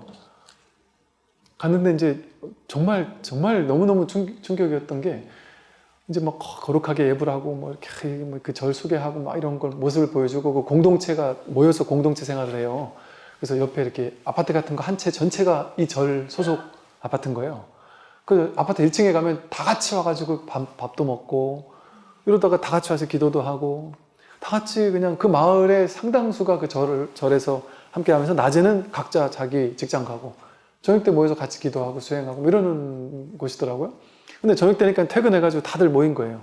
가족들이 다 모인 거지 막. 근데 이제 한국에서 스님들이 왔다고 이분들이 이제 막 그냥 진수성찬을 준비를 해주시는데 처음에 음식이 탁 나오는데 충격받은 게 절에서 초밥이 나오는 거예요. 초밥. 그것도 이게 여러분 그 고기는 그래도 이렇게 부처님 당시에도 말씀하신 게 고기는 어쨌든 3명 거쳐서 온 거잖아요. 초밥은 아무래도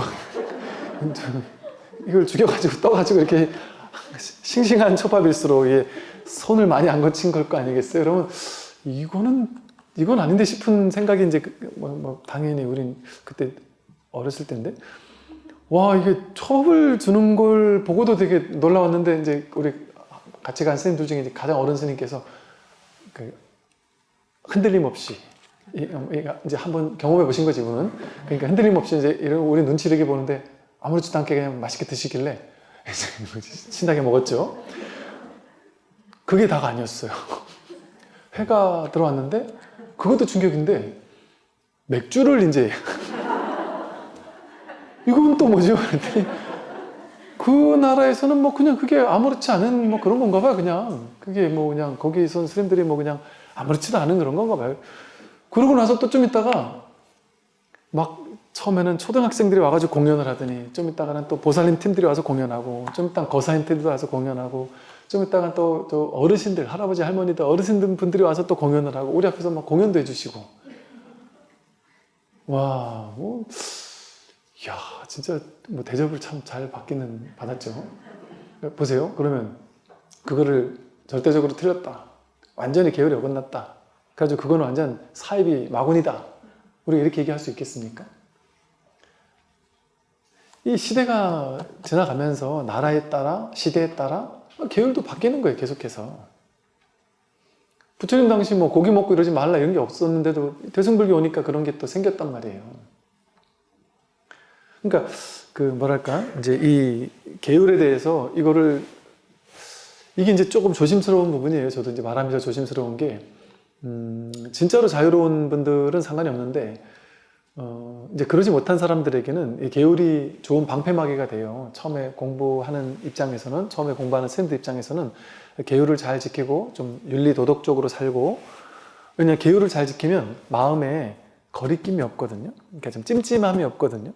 왜냐면 살생하지 마라, 도둑질하지 마라, 거짓말하지 마라, 삿된 말하지 마라. 아니, 그런 거 하면 전부 다 마음이 찜찜하잖아요. 마음이 뭐 불편하잖아요. 왠지 정의롭지 못한 것 같고 도덕적이지 못한 것 같으니까 마음이 이렇게 찜찜하다라는 건 뭐냐면 이 분별심 때문에 공부에 오롯이 집중할 수 없다는 거거든요. 이 계율은 전부 다 내가 딴 데 신경 쓰지 않고 딴 데 자기가 뭐 죄의식 있고 막 죄 짓고 이러면 이 공부 오롯이 못한단 말이에요. 그러니까 그런 거 없애주면 공부에만 오롯이 매진할 수 있는 좋은 여건이 되거든요. 그런 면에서 사실은 계율이 필요해요. 그래서 이 계율이 필요한 사람에게는 당연히 또 필요할 때는 또 당연히 계율을 지켜야 되는데, 그러나 이렇게 계율을 지키는 사람도 알고 있어야 되는 거죠. 뭘 알고 있어야 되느냐? 내가 지킬 수 있을 땐 최선을 다해서 지키도록 노력을 하지만 살다 보면 어쩔 수 없이 계율을 어길 수밖에 없는 때도 있고 또 어겨야 되는 때도 있고, 우리가 많이 알듯이 도둑질하지 말아야겠지만 거짓말하지 말아야겠지만 거짓말을 상대방을 위해서 해줘야 될 때도 있잖아요. 뭐 이런 다양한 때가 있단 말이죠. 이제 그럴 때는 저는 사실 그렇게 보이던데요. 이런 말도 좀 위험할려나 모르겠네. 이제 너무 과하게 고기에 들어가는 이게 다시 이게 국물에 고기만 타져 있어도 절대 안 드시고 막 너무 철저하게 이렇게 드시는 분은 이제 본인이 그렇게 먹으면 돼요. 자기가 해 먹으면 돼요. 제가 사서. 근데 다른 사람들한테까지 막 피해를 주면서 그럼 식당 오지 말든지, 식당까지 가서 이렇게 해달라 저렇게 해달라 온갖 것들을 해달라 그러고 막 이런다면 본인이 자기 좋아서 자기가 그래서 사서 해보는 거예요. 아무 상관없죠. 위대하신 분이죠. 근데 누군가를 피해주면서까지 그렇게 하는 것보다는 많은 스님들이 이런 상황에서는 이렇게 누군가에게 피해주겠다 싶은 상황에서는 여건 되는 대로 해주세요 한단 말이죠. 그럼 그걸 가지고 계율 어겼다 이렇게 따질 수 있겠냔 말이에요. 오히려 그게 더 자비로운 거 아닐까요? 그 인연에 맞는 거 아닐까요? 그리고 그게 뭐 그렇게 큰 저거 있어요. 고기를 먹고 안 먹고 가. 또 마찬가지 모든 계율에 대해서도 그 계율을 잘 열고 닫는 지혜가 필요하지, 계율을 반드시 지켜야만 한다는 건 자기를 묶는 거예요. 거기 자유롭지 못해요. 거기서 자유롭지 못해요. 잘 열 줄 알고 잘 닫을 줄 아는 지혜가 있어야 되는 거예요. 그렇다고 막행막식하면서 그냥 막 살으면 안 되는 거죠. 당연히. 그래서 여기 중도가 필요한 거예요. 이제 중도적 어떤 지혜가 바탕이 된다면 무엇을 해도 그냥 계율이 자기를 따라오는 거예요. 근데 이 마음을 깨닫지 못하면 자기가 계율을 쫓아가야 되는 거고, 마음을 깨닫고 난다면 무엇을 하더라도 그게 다 법에 여법한 일이 되는 거죠. 밖으로는 행동거지가 조용하고 고요하지만 마음속은 마치 큰 파도가 치는 것 같다. 이렇게 계율에 묶인 사람은 이럴 수 있어요. 밖으로는 막 고요한 것 같고 조용한 것 같고 철저한 것 같고 청정한 것 같은데 마음속으로는 더 크게 요동친단 말이에요. 더 크게 오염돼 있고. 그래서 우리 계율로 따지면 여러분, 예를 들면 이런 게 있어요. 스님들은 춤추고 노래 부르는데 가지 마라. 그런 거 하지 말라는 게 있어요. 어떻게 살아요 그러면? 스님들은 노래도 못 듣는데 노래 좋아하는 스님들은 어쩌라고요?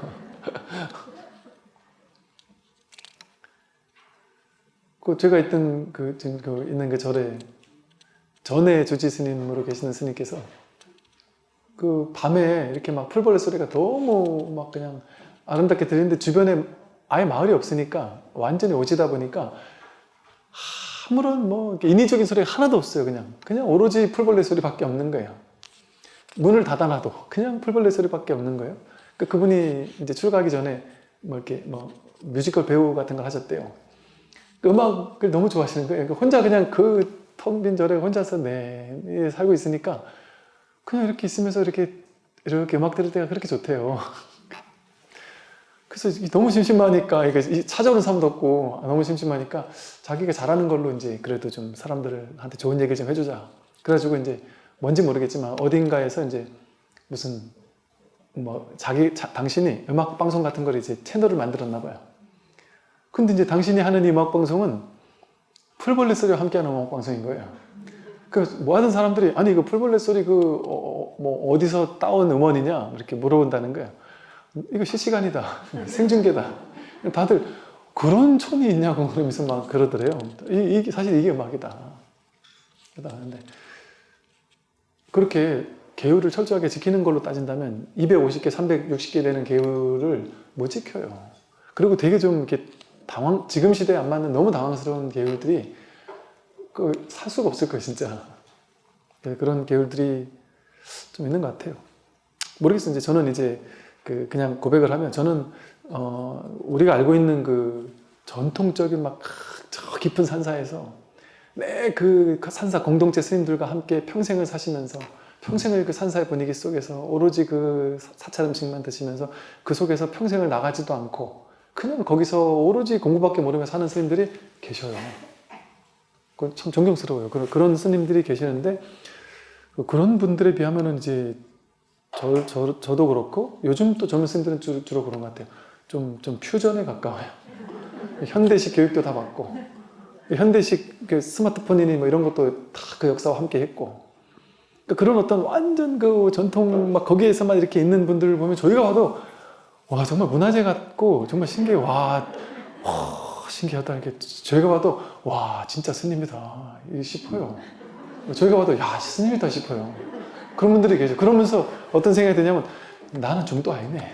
진짜. 와 진짜 저런 분들이 진짜 계시구나. 신기해요.